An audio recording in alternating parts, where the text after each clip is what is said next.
गर्ग साहब, सीधा आपके पास जो कुछ चल रहा है और इसमें राजनीति किस दिशा में जाती हुई, राहुल गांधी की राजनीति किस दिशा में देखते हैं आप? राजीव जी, मैं राहुल गांधी की कोई राजनीति नहीं देख रहा हूं। मैं राहुल गांधी को देख रहा हूं। देखिए, 2011 में राहुल गांधी भट्टा परसोल में गए थे, ये नोएडा के पास। ये भट्टा और परसोल दोनों मिले हुए दो गांव हैं, और वहां गरीबों की जमीन को हथिया लिया गया था और आंदोलन हुआ था किसानों का। राहुल गांधी 2011 में जहां गए थे और आज जहां गए राहुल गांधी, उसमें कोई फर्क नहीं है।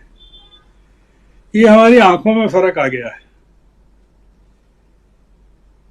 हमारे देखने में फर्क आ गया है। 2020 में राहुल गांधी हाथरस गए थे प्रियंका के साथ। आपको पता है कि हाथरस में क्या हुआ था। राहुल गांधी वही हैं। राहुल गांधी को समझने में इस देश ने देरी कर दी, राजीव जी, और कांग्रेस ने भी देरी कर दी। कांग्रेस बहुत देर से समझ पाई। आप सोचिए कि कितने सालों तक कांग्रेस के अंदर एक जो बीजेपी थी, वो कांग्रेस के अंदर बीजेपी, वो राहुल गांधी और गांधी परिवार पर कितने हमले करती रही और एक शानदार आदमी को डिप्रेस करते रहे, एक षड्यंत्र के तहत। राहुल गांधी तो सालों से सड़कों पर ही है, राजीव जी। ये देश महलों में बैठा हुआ था। इस देश को एक नकली प्रधानमंत्री ने सपने दिखा रखे थे 15 लाख रुपए उनके खातों में डालने के, तो वो राहुल गांधी को देख ही नहीं रहा था। वो नकली आदमी अब एक्सपोज हो गया। राहुल गांधी वही है, मतलब वो ऐसे ही करेंगे। आप दुनिया के बड़े बड़े जो नायक हैं, दुनिया के देखिए, अमेरिका के देख लीजिए खासकर, वो क्या है, वो यही है। कैनेडी क्या थे? जनता क्यों पागल हो जाती थी उनके पीछे? मूल कारण ये था, या लिंकन हो या जितने तमाम लोग हों, जनता का नायक बनना और एक हुकूमत का नायक बनना।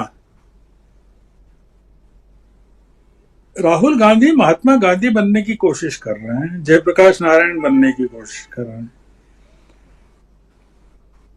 ये जो इन्होंने कहा, मीनू जी ने, विपश्यना जो है ना, वो डिटेचमेंट की साधना है। आप अपनी बॉडी से कैसे डिटेच करते हैं अपने आप को, अपने मन को संसार से कैसे डिटेच करते हैं। तो ये इसीलिए आप देखेंगे कि राहुल गांधी की जो पॉपुलरिटी है, वो उस डिटेचमेंट से पैदा हुई है कि लोगों ने ऐसा आदमी देखा ही नहीं राजनीति में कभी गांधी के बाद। मतलब गांधी को तो देखा ही नहीं किसी ने। कौन देखेगा? 1948 में चले गए थे। तो जयप्रकाश जी को देखा है, मैंने देखा है। रात को 2-2 बजे तक मैं उनके साथ ट्रेवल करता था, तो रात को 1:30 बजे 2 बजे स्टेशनों पर बिहार में तमाम जगह लोग खड़े रहते थे देखने के लिए। ये वो फेनोमेनन है। राहुल गांधी इस देश के प्रधानमंत्री बन गए राजीव जी। अब उनको शपथ लेने की जरूरत नहीं है। प्रधानमंत्री बनने के लिए सांसद होना जरूरी नहीं। राहुल गांधी ये सिद्ध कर रहे हैं। वो कह रहे हैं ना कि आप मुझे कहीं भी फेंक दीजिए, जेल में फेंक दीजिए, जो मैं एक चीज जो मुझे लग रही है बार बार कि ये सरकार, अगर राहुल गांधी कुछ नहीं है तो इतना उनके पीछे क्यों पड़ी है, उनको क्यों घेरना चाहती है, क्यों उनको जेल में भेजना चाहती है, डरती है सरकार। वो लगता है कि ये एक आदमी जो है, जैसे अंग्रेजों को लगता था ना कि ये एक आदमी हमें सत्ता से बाहर कर सकता है, निहत्था आदमी। ये निहत्था आदमी, ये जो हमारे नए अंग्रेज हैं, जो जिनके दोस्त, जैसे अंग्रेजों के जमाने में सारा धन जो है बाहर जाता था, अंग्रेज लूट कर ले जाते थे। ये हमारे जो प्रधानमंत्री है ना, इनके दोस्त ले जा रहे हैं सारा धन लूट कर बाहर। हर महीने लोग जा रहे हैं, मिलियनर्स जा रहे हैं अब तो देश छोड़ छोड़कर। अडानी के ऊपर आरोप यही तो है ना कि आप बताइए, ये कंपनियां, शेल कंपनियां जो हैं, जो आपने बनाई है, वो किसकी हैं? तो ये राहुल गांधी को घेर रहे हैं राजीव जी, और सुप्रीम कोर्ट के फैसले के पहले, सुप्रीम कोर्ट जाए, वो फैसला आए और ये सरकार उनको, राहुल गांधी के खिलाफ कार्रवाई करे, उनको जेल में डाले, उसके पहले राहुल गांधी पूरे देश को इतना रिचार्ज कर देना चाहते हैं, आंदोलित कर देना चाहते हैं कि इस देश को उनकी अनुपस्थिति का एहसास होना चाहिए। इस पूरे विपक्ष को उनकी कमी खलनी चाहिए कि राहुल गांधी हमारे बीच में क्यों नहीं है। और ये एक आदमी ही बदलेगा। मैं पहले भी मैंने कहा था, अभी भी कह रहा हूं कि बाकी लोग कहाँ हैं?